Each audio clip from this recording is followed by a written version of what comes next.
हूँ आपके साथ ऋषिभा। डिजिटल भारत प्रधानमंत्री का ऐसा सपना जिसको लेकर जगह जगह काम भी चल रहा है और इसी ड्रीम प्रोजेक्ट के तहत स्मार्ट सिटी भी आ रही है। जी हाँ, यानी कि देश के राज्यों के कुछ प्रमुख शहरों को चिन्हित किया गया है जिन्हें स्मार्ट सिटी में तब्दील करना है। इनमें से एक है देवभूमि उत्तराखंड की राजधानी देहरादून। देहरादून में साल 2017 से स्मार्ट सिटी का काम शुरू हुआ और इसकी डेडलाइन थी साल 2022, लेकिन डेडलाइन को एक्सटेंड किया गया, साल 2023 किया गया, लेकिन अब तक ड्रीम प्रोजेक्ट के तहत जो स्मार्ट सिटी बननी थी उसका काम पूरा नहीं हुआ है और फिर एक बार डेडलाइन एक्सटेंड कर दी गई है, यानी कि साल 2024 तक देहरादून में स्मार्ट सिटी का काम पूरा होने की अनुमान लगाई जा रही है। लेकिन इस बीच ऐसा कुछ हुआ जिसने स्मार्ट सिटी के स्मार्ट वर्क की पोल खोलकर रख दी। जी हाँ, देहरादून में मात्र एक दिन की बारिश ने ऐसा तूफान मचाया, शहर में ऐसा पानी का सैलाब आया कि लोग अब नगर निगम और मेयर पर कई तरह के सवाल भी उठा रहे हैं। आपको बता दें, एक दिन की बारिश की वजह से देहरादून की कई सड़कों पर पानी भर गया। इसी के साथ काम में जो देरी हो रही है उस पर नाराजगी जताई है और वो लगातार इस पर सवाल भी उठाते आ रहे हैं। तो आज हम न्यूज रूम से लाइव है और साथ ही साथ आज हम अपने स्टाफ से जानेंगे, लोगों से जानेंगे, सहकर्मियों से जानेंगे कि उन्हें क्या लगता है कि आखिर स्मार्ट सिटी का काम कहां तक पहुंचा है और इससे लोगों को फायदा हो रहा है या नहीं। तो राखी, सबसे पहले आपसे जानते हैं, आपको क्या लगता है देहरादून में स्मार्ट सिटी का काम कहां तक पहुंचा है? जैसे कि देहरादून स्मार्ट सिटी के लिए वृक्षारोपण भी होना चाहिए, लेकिन काफी सारे वृक्ष लगाए जाने थे जो कि नहीं हुआ है। और दिल्ली से देहरादून के लिए जो हाईवे बन रहा है उसके लिए काफी सारे वृक्ष काटे गए हैं और पहाड़ी इलाकों में सड़कें जो बन रही हैं उसके लिए काफी सारे पेड़ काटे गए हैं। जी हाँ जी, जो कि सही नहीं है और जिसकी वजह से एनवायरनमेंट काफी ज्यादा नुकसान में जा रहा है। हाँ जी, इसी के साथ जो पानी की व्यवस्था देखते हैं हम, पानी जल निकासी नहीं है, बारिश होती है तो पानी भर जाता है सड़कों पर। तो जो लोग ट्रांसपोर्ट से ट्रेवल करते हैं या खुद के ट्रांसपोर्ट से भी, तो उनको कहीं ना कहीं परेशानी होती है। परेशानी बहुत सारी हो रही है क्योंकि जब बारिश होती है तो जगह जगह पानी भर जाता है, जिसकी वजह से ट्रैफिक बहुत होते हैं और लोग अपने अपने साधन लेके चलते हैं तो पता भी नहीं चलता, कहीं कहीं गड्ढे बहुत सारे हैं जिसकी वजह से बहुत ज्यादा परेशानी आ रही है। जी बिल्कुल, चलिए इसी के साथ अब हम मारिया से जानते हैं। मारिया, आपको क्या लगता है कि देहरादून में स्मार्ट सिटी जो बनाई जा रही है देहरादून को, तो वो स्मार्ट वर्क लोगों के लिए फायदेमंद है या कहीं ना कहीं इस काम में ज्यादा देरी हो रही है? जैसे कि ऋषिभा, हमें पता है कि सन 2017 से बन रहा है, बट अभी एक्सटेंड भी हो गया, 2024 भी हो गया, पर हमें मतलब दिख नहीं रहा है इसका क्या इफेक्ट हो रहा है हमारे सिटी में। और जैसे कि एक दिन की ही बारिश में इतना ज्यादा मेस क्रिएट कर दिया देहरादून में, जगह जगह गड्ढे हो गए, पानी हो गए, मैन होल्स में लोग गिर रहे हैं। और जैसे कि हम नॉर्मल पब्लिक ट्रांसपोर्ट से ट्रेवल करते हैं तो उसमें बहुत ज्यादा प्रॉब्लम होती है ट्रेवल करने में हमें।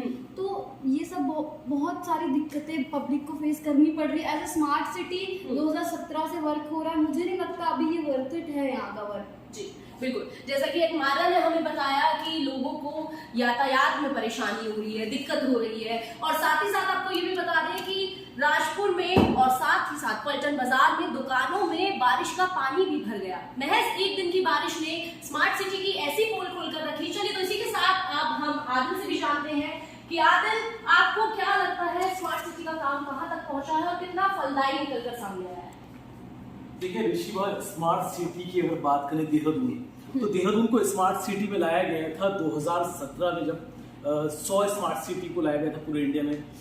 जो स्मार्ट सिटी मिशन जो था प्रोजेक्ट, उसके अंदर गवर्नमेंट ऑफ इंडिया से डिक्लेयर होती है जितनी स्मार्ट सिटी होती है। तो 100 शहर उस वक्त 2017 में स्मार्ट सिटी में, जिसमें आपका चेन्नई था, आपका उदयपुर, जयपुर, चंडीगढ़, कोयम्बटूर, कई ऐसे शहर थे जिनको लाया गया। लेकिन उस वक्त जो इनोग्रेट हुआ देहरादून की अगर बात करें तो 25 जून 2019 को इनोग्रेशन हुआ स्मार्ट सिटी का जी।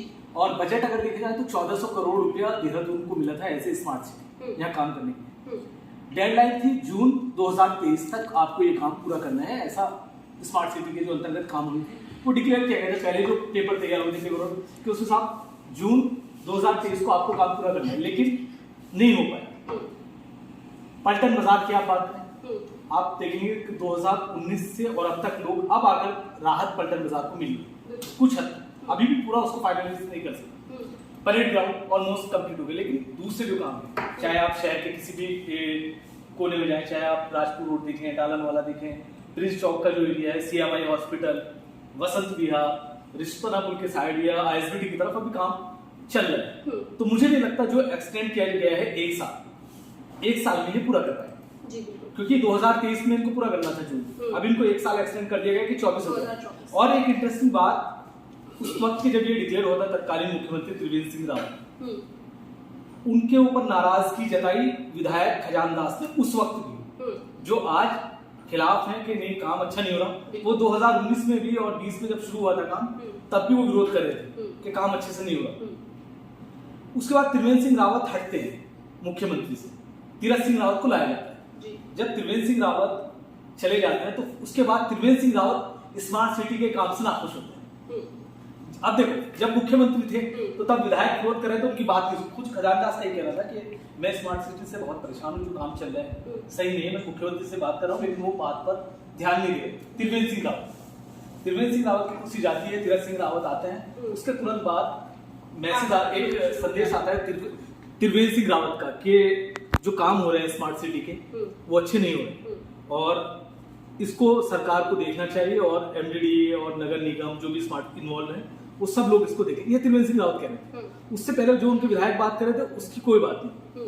तो कहीं ना कहीं, और उस वक्त विरोध भी हुआ था, क्योंकि पार्टी में अंदरूनी जो कलश थी वो कहीं ना कहीं नजर आई। लोग, एक तबका जो था कह रहा था कि डिले हो रहा है, दूसरे लोग फेवर में थे कि नहीं सही चले। व्यापारियों ने कई बार प्रदर्शन भी किया, जो खासकर पलटन बाजार, क्योंकि इसमें ज्यादातर जो नुकसान कहीं ना कहीं हुआ था वो पलटन बाजार का हुआ था। तो पलटन बाजार के लोग लगातार मुख्यमंत्री से मिल रहे थे, लगातार जो स्मार्ट सिटी के जो VC थे, जो स्मार्ट सिटी के चेयरमैन थे, उनसे लगातार उनकी मुलाकात हो रही थी। अभी आकर के कुछ राहत है, लेकिन स्मार्ट सिटी में चीजें क्या होती है, स्मार्ट सिटी क्यों बनाया जाता है? स्मार्ट सिटी का मतलब होता है कि आप जिस शहर को स्मार्ट बना रहे हैं वो उसमें कोर इंफ्रास्ट्रक्चर, उसमें आपको जो स्मार्ट सर्विसेज, चाहे आप इलेक्ट्रिसिटी बिल की बात करें या कोई और हाउस टैक्स हैं, वाटर टैक्स हैं, या और दूसरी भी चीजें, कि आप घर बैठे आपको सारी फैसिलिटी है, आप अपने सिस्टम से सब चीज आपके फोन से अपडेट है। आपको इलेक्ट्रिसिटी बिल पे करना है तो आपको स्कैनर, बारकोड वो लगाए जगह जगह आपने देखने को स्मार्ट सिटी। तो ये चीजें लेकिन अभी तक नहीं हो पा रही। अब क्योंकि विरोध तो दूसरी जो पार्टी है वो लगातार करती भी है, अवाम ने भी की। अब सबसे बड़ा मुद्दा आता है मानसून सीजन जो अभी चल रहा है, क्योंकि अभी बरसात शुरू हो गई, और जैसे कि आपने अभी बात की कि स्मार्ट सिटी में पहली बारिश हुई और उसने उसकी पोल खोल कर रख दी। तो मैं आपको पहले बताऊं, आप कहीं भी जाएं देहरादून में जब बारिश होती है, आज के हालात ऐसे हैं, आप दर्शन लाल चौक चले जाएं, आप प्रिंस चौक जाएं, आप मंडी साइड जाएं, आप ISBT की तरफ चले जाएं, रिस्पना जाएं, राजपुर रोड जाएं, आपको सब जगह गड्ढे, पानी, लोगों का निकलना दुश्वार हो जाता है अगर थोड़ी सी। और आप ऐसा लगता है कभी कभी कि प्रिंस चौक पर तो बहुत बार ऐसा नजारा देखने को मिलता है जब बारिश तेज हो जाती है कि आप अगर मछली पालन भी वहाँ करना चाहते हो तो आप इजीली कर सकते हो। जी जी।